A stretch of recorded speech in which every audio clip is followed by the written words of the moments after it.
আমরা 1 ডিগ্রি অ্যামিনের একটা ইম্পর্টেন্ট বিক্রিয়া খেয়াল করব। এখন 1 ডিগ্রি অ্যামিনের সাথে নাইট্রাস অ্যাসিড HNO2 যাকে কিনা আমরা HONO আকারে লিখতে পারি, সেই নাইট্রাস অ্যাসিডের সাথে 1 ডিগ্রি অ্যামিনের বিক্রিয়ায় কি হয় সেটা আমরা দেখব। তো আমরা এখানে একটা 1 ডিগ্রি অ্যামিন নিলাম, ইথাইল অ্যামিন। সেই ইথাইল অ্যামিনের সাথে নাইট্রাস অ্যাসিডের বিক্রিয়া, এবং এটা কিন্তু প্রভাবক না। এই সোডিয়াম নাইট্রেট বা সোডিয়াম নাইট্রাইট এবং HCl যেটা আমরা নিলাম সেটা কিন্তু প্রভাবক না। এটা নেওয়া হচ্ছে কারণ আমাদের যেই নাইট্রাস অ্যাসিড, এই নাইট্রাস অ্যাসিড নরমাল টেম্পারেচারে স্থিতিশীল না। নাইট্রাস অ্যাসিড নরমাল টেম্পারেচারে বিক্রিয়া করে HNO2 নরমাল টেম্পারেচারে বিক্রিয়া করে এখান থেকে সে তৈরি করে nitric acid plus nitric oxide plus পানি। অর্থাৎ নাইট্রাস অ্যাসিড যেটা নরমাল টেম্পারেচারে স্থিতিশীল না, সেই নাইট্রাস অ্যাসিড পাওয়ার জন্য আমরা বিক্রিয়া দেই সোডিয়াম নাইট্রাইট এবং HCl এর।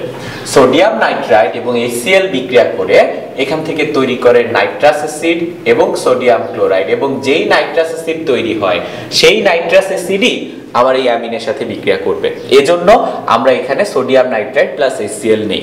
অর্থাৎ বিক্রিয়াটা হয় বেসিক্যালি অ্যামিন, সোডিয়াম নাইট্রাইট এবং HCl এর। সোডিয়াম নাইট্রেট এবং HCl মিলে নাইট্রাস অ্যাসিড তৈরি করে, যার সাথে অ্যামিনের বিক্রিয়া হয়। এবং বিক্রিয়াটা কি হয়? বিক্রিয়াটায় আমাদের দুটো হাইড্রোজেনের সাথে একটা অক্সিজেন মিলে তৈরি করে H2O, নাইট্রোজেনের সাথে নাইট্রোজেন মিলে তৈরি করে N2, এবং আমাদের যেটা বাকি থাকছে সেটা হলো CH3CH2OH। অর্থাৎ আমাদের একটা অ্যালকোহল তৈরি হচ্ছে। অর্থাৎ আমরা মনে রাখবো, আমাদের যে কোনো একটা 1 ডিগ্রি অ্যামিন তাকে যদি আমরা নাইট্রাস অ্যাসিডের সাথে বিক্রিয়া দেই তাহলে সেখান থেকে আমরা পাই একটা অ্যালকোহল, এবং আমাদের অ্যামিনের কার্বন সংখ্যা যত থাকে অ্যালকোহলেরও কার্বন সংখ্যা ঠিক ততটুকুই থাকে। আমরা যখন রূপান্তর আলোচনা করব, রূপান্তর নিয়ে পড়াশোনা করব, তখন আমরা দেখব এই বিক্রিয়াটা আমাদের অনেক কাজে লাগে। অ্যামিন থেকে অ্যালকোহল বা অ্যাসিড তৈরির ক্ষেত্রে এই বিক্রিয়ার তাৎপর্য অনেক বেশি। আমরা পারস্পরিক রূপান্তর দেখব, অর্থাৎ ইথানল থেকে আমরা প্রোপানল তৈরি করব এবং প্রোপানল থেকে আবার ইথানল তৈরি করব। এবং সমস্যাটা কোথায় আমরা দেখি বুঝতে পারছি যে আমাদের ইথানলে কার্বন 2টো আর প্রোপানলে আমাদের কার্বন 3টা। ফলে আমাদের একবার কার্বন সংখ্যা বাড়ানো লাগবে, একবার কার্বন সংখ্যা কমানো লাগবে। আমাদের কার্বন সংখ্যা বাড়ানোর পদ্ধতিকে আমরা বলি আরোহ পদ্ধতি, এবং কার্বন সংখ্যা কমানোর পদ্ধতিকে আমরা বলি অবরোহ পদ্ধতি। তো প্রথমে আমরা ট্রাই করি ইথানল থেকে কিভাবে আমরা প্রোপানল বানাবো। ইথানল থেকে প্রোপানল বানাবো, কার্বন সংখ্যা বাড়াবো, সুতরাং এই পদ্ধতিটাকে আমরা বলবো আরোহ পদ্ধতি। আমাদের চিন্তা করা লাগবে কার্বন সংখ্যা বাড়ানোর জন্য কি অ্যাড করি আমরা, কার্বন সংখ্যা বাড়ানোর বিক্রিয়া কি কি জানি। কার্বন সংখ্যা বাড়ানোর জন্য আমরা সায়ানাইড মূলক যোগ করতে পারি, এবং সেটাই সবচেয়ে সুবিধাজনক পদ্ধতি। তো আমরা ইথানল নিলাম CH3CH2OH, এবং আমরা জানি এর সাথে আমাদের সায়ানাইড অ্যাড করা লাগবে, কিন্তু অ্যালকোহলের সাথে আমরা সায়ানাইড অ্যাড করতে পারি না। আমরা সায়ানাইড মূলক যোগ করতে পারি হ্যালাইডের সাথে।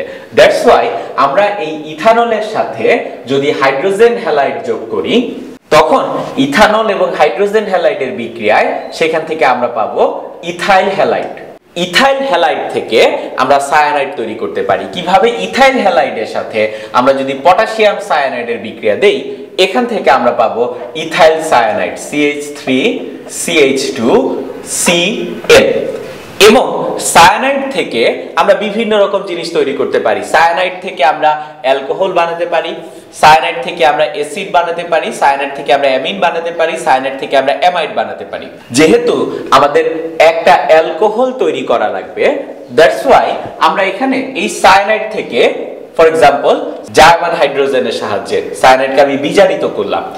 বিজারিত করলে সায়ানাইড থেকে আমরা পাবো amine CH3CH2CH2NH2, propyl amine.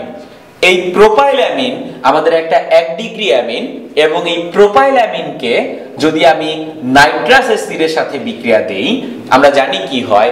Propyl amine থেকে আমরা পাবো আমাদের কাঙ্ক্ষিত বা যেই লক্ষ্যে আমাদের পৌঁছানো লাগবে সেই প্রোপানল। অর্থাৎ আমরা ইথানল থেকে প্রোপানল তৈরি করলাম। আমরা এখানে আরেকটা কাজ করতে পারতাম, অল্টারনেটিভলি আমরা যে কাজটা করতে পারতাম সেটা হলো আমরা সায়ানাইড তৈরির পর সেই সায়ানাইডকে বিজারিত না করে সেই সায়ানাইডকে আমরা যদি অ্যাসিড হাইড্রোলাইসিস করতাম সেখান থেকে আমরা পেতাম জৈব অ্যাসিড CH3CH2COOH। এবং এই জৈব অ্যাসিডকে যদি আমি বিজারিত করতাম তাহলে সেখান থেকে আমরা পেতাম আমাদের অ্যালকোহল। অর্থাৎ আমরা বিভিন্ন ভাবে রূপান্তর করতে পারি এবং যখন আমাদের রূপান্তর করতে দিবে এটা নেসেসারি না যে আমাদের শুধুমাত্র একটা বিক্রিয়াতেই আমাদের রূপান্তর শেষ হয়ে যাবে, অনেকগুলি বিক্রিয়া লাগতে পারে, এক একজন আমরা এক এক ভাবে রূপান্তর করতে পারি, আমাদের চিন্তা ভাবনা ভিন্ন হতে পারে। বাট যদি সেই চিন্তা ভাবনাটা আমাদের লজিক্যাল হয়, যে যদি সেই বিক্রিয়া বাস্তবে ঘটে, তাহলে আমরা অবশ্যই বুঝতে পারবো যে আমাদের সবারটাই ঠিক হচ্ছে, আমরা যেভাবেই করি না কেন। আমরা এখন উল্টোটা দেখব যে কিভাবে আমরা প্রোপানল থেকে ইথানল তৈরি করতে পারি। প্রোপানল থেকে ইথানল তৈরি করতে পারি অর্থাৎ আমাদের কার্বন সংখ্যা কমানো লাগবে, সুতরাং এই পদ্ধতিকে আমরা বলি অবরোহ পদ্ধতি।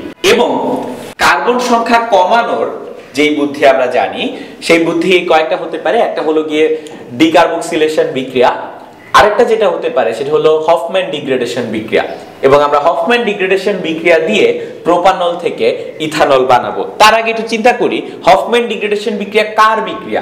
হফম্যান ডিগ্রেডেশন বিক্রিয়া হলো গিয়ে আমাদের একটা অ্যামাইডের বিক্রিয়া, যেই অ্যামাইড থেকে অ্যামিন তৈরি হয়।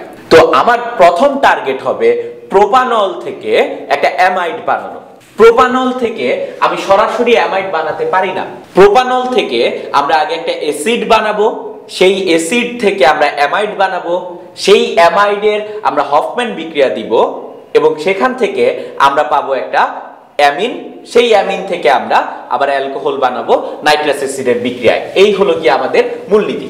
আমরা যদি এখন বিক্রিয়াটা খেয়াল করি, প্রোপানল নিলাম CH3CH2CH2OH প্রোপানল, সেখান থেকে প্রোপানলকে যদি আমি জারণ ঘটাই সেখান থেকে আমি পাবো CH3CH2COOH প্রোপানোয়িক অ্যাসিড। প্রোপানোয়িক অ্যাসিডের সাথে যদি আমরা অ্যামোনিয়ার বিক্রিয়া দেই এখান থেকে আমরা পাবো অ্যামোনিয়াম প্রোপানয়েড COOH4 এবং এই অ্যামোনিয়াম প্রোপানয়েডকে তাপ দিলে সেখান থেকে আমরা পাবো প্রোপানঅ্যামাইড CH3CH2CONH2।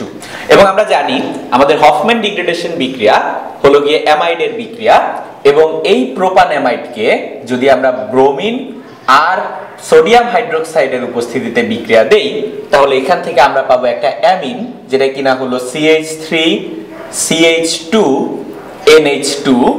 আমাদের কার্বন সংখ্যা কমে গেল, এখানে কার্বন সংখ্যা ছিল 3 আর এখানে কার্বন সংখ্যা হলো গিয়ে 2, যেটা আমাদের দরকার ছিল কার্বন সংখ্যা কমানো, আমরা কমাতে পারলাম। এবং এই অ্যামিনকে যদি আমরা নাইট্রাস অ্যাসিডের সাথে বিক্রিয়া দেই সেইখান থেকে আমরা পাবো আমাদের ডিজায়ার্ড অ্যালকোহল CH3CH2OH। অর্থাৎ আমাদের যখন রূপান্তর করা লাগবে আমাদের চিন্তা করা লাগবে কার্বন সংখ্যা বাড়াবো না কমাবো।